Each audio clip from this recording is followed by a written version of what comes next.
waxaan rabaa inaan ka jawaabo arrin muddooyinkii u dambeysay aan ku arkay midiyaha iyo website-ada qaarkood run ahaantii arrinkaas oo ahaa in guuleed la yiraahdo arrimo uu ka hadlay run ahaantii shirkan jaraa'id waxaan u qabtay arrinka isaga ah inaan ka jawaabo run ahaantii wuxuu taaban doonaa dhinacyo badan dadku bulshada inteeda badan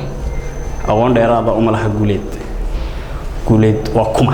su'aasha aad run ahaantii muhiim oo ah mudan in laga jawaabo wuxuu ka hadlay waxyaabo ka hadlay haddaan qaar kamid ah soo qaato wuxuu ka hadlay kala qaybinta uu kula kacay beelweynta Habarjeclo aflagaado u geystay beel kamid ah beelaha Habarjeclo iyo warmooganaan waxooga saa u sii buuran isagaan ka haynin oo xiriirkiisa xoogaalka ah run ahaantii horta guuleed dad badan baa media qaar manaxan kiyagoo qoraya siyaasi guuleed siyaasaddu ma habaan leeyahay run ahaantii in ciyaal la soo ururiyo rabshada laga bilaabo bulshada gobolka Togdheer waxay maraka tahay inuu guuleed yahay kii waxaan 2000 wax qadar aad u yar ku gelinayay mahalakada ku dagaalamay baaburta GT-da lahaa reerkooda u adeegsanayay guryaha dawladda iyo gaadiidka dawladda u adeegsanayay lahaa sida hanti uu leeyahay ugu dagaalamay weeyaan run ahaantii waxay bulshada gobolka Togdheer ay maraka tahay inuu yahay kamid yahay hormuudna ka yahay linka ugu horeeyay kaga jiro fidmo walayaasha gobolka Togdheer xariya habeenka heeganka ugu sidoo kala qaybin lahaayeen ku tigaalimayo guuleed qofkaygaan wahayn laakiin run ahaantii Habarjeclo waa beelweyn sharaf iyo qadarin iyo karaamo iyo xushmad mudan Habarjeclo waa mid inta raad raxmaana nool yihiin garadagna ay halkii tahay geedkii gobka ahaana ku yaalo Habarjeclo inay kala tafaraaruqdo looga baqimaayo falilaahi alxamdu taas laakiin wuxuu ka hadlay beesha musaab kardan salahan gaar u soo qaato wuxuu ka hadlay siyaasiyiinta Ali Kubad Hinda Jaamac Farax Dheere xildhibaan Ray'iti iyo inta la midka midna ma aaminsaneen inay kufkiisa yihiin waxaan siyaasiyiin qaranka sharaf iyo karaamo ka mudan weeyaan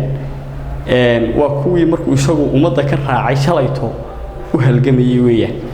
dhiigooda u shubay xulliga anaga xisbiga u shubay hadii jirto cid dhiiga u shubay waa siyaasiyiinta uu afka ku dhuftay beelaha ay ka soo jeedaan weeyaan ayaa kuwa dhiiga u shubay hadii aanu ogeyn xagu ku maqnaa markii iyadoo tusaale ahaan Hinda Jaamac markii iyadoo kulmiyaa intay xilkeeda isaga casishay hantideeda ku fakareenaysa wadani xagu ku maqnaa su'aal isweydiin mudan isagaana ka jawaabi doona run ahaantii wuxuu yidhi cod ma keeni karaa waa ayaan daro waa nasiib daro udruxmiin halkee buu kaga jiraa taariikhda markuu leeyahay cod ma keeni karo udruxmiin koobka u xiran xataa aan geeyiga Soomaaliyeed cid la siman ama la baratami kartaa ma jirto reerka kaliya udruxmiin laba nin oo ilmaadeer ahi ilaa 1960 intii tartanka Soomaalida oo siyaasadda loo ogolaaday ay ka soo baxaan laba nin oo ilmaadeer ay baarlamaankooda guuleystaan oo durxmin baa laga hayaa beelaha soo hadal qaaday waxa kamid ah Yunis Abdiraxmaan waayo shan gobol oo dalka kamid ah bay ka soo baxeen marka suumaanta leeyahay ma aha ma geeyaan cod ma laha saameeyna ma lahayn waxaan leeyahay malaha wax kale haba joogtay naftiisa baanu malaha u warhaynin waxaan inta ku darayaa run ahaantii beelweyntan uu afka ku dhuftay musaab beelweyn aad u ballaaran run ahaantii degta 5 gobol oo dalka kamid ah saldanadii guunka ahayd Habarjeclo ah ku tigaalimayo halka laakiin muhiimaddu waxay tahay fariin baan halkan uga dirayaa hoggaanka xisbiga wadani iyo madax dhaqameedka beesha ka soo jeedo waxaan leeyahay Abdiraxmaan Ciro waxaan leeyahay adiga hogaankii xisbiga ah adigaanu in adeerka yahay guuleed haduu xun yahay haduu aan yahayba xisbigana uu ku abtirsadaa maanta anagu garan mayno goorta kaadariyiinta xisbiga dhiiga u soo shubtanaan ay saameynta ku lahayn guuleedna uu kaga saameynta badan anagu hadii ay ka soo jawaabi waayaan Cabdiraxmaan iyo xulafadiisa iyo beesha uu ka soo jeeda guud ahaan Habarjeclo dii ay ka soo jawaabi waydo dambaalka ka yimi guuleed waxaanu anigoo ku hadlaya afka xubnaha wadani kaga jira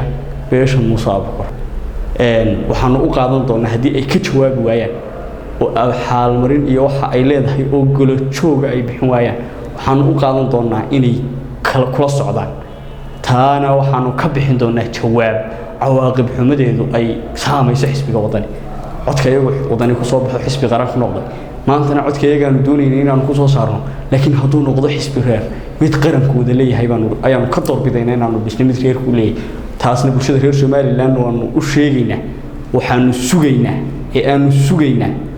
sugaynaa waxa weeye baaqa ka soo yeera madax dhaqameedka iyo hoggaanka xisbiga wadani ama waxay noqon qaar kula socda ama waxay leedahay bay madal ka cadeyn doonaa beesha Muuse Abukar cid kaga jirta xisbiga wadani waanu ka fiirsan doonaa waanu ka tashan doonaa waxna waanu iska weydiin doonaa taageeradii hiil iyo hooga ahayd ee muruq iyo maalka lahayd ee maskax iyo manfac lahayd ee aanu la garab taagnayn had iyo habeen xisbiga wadani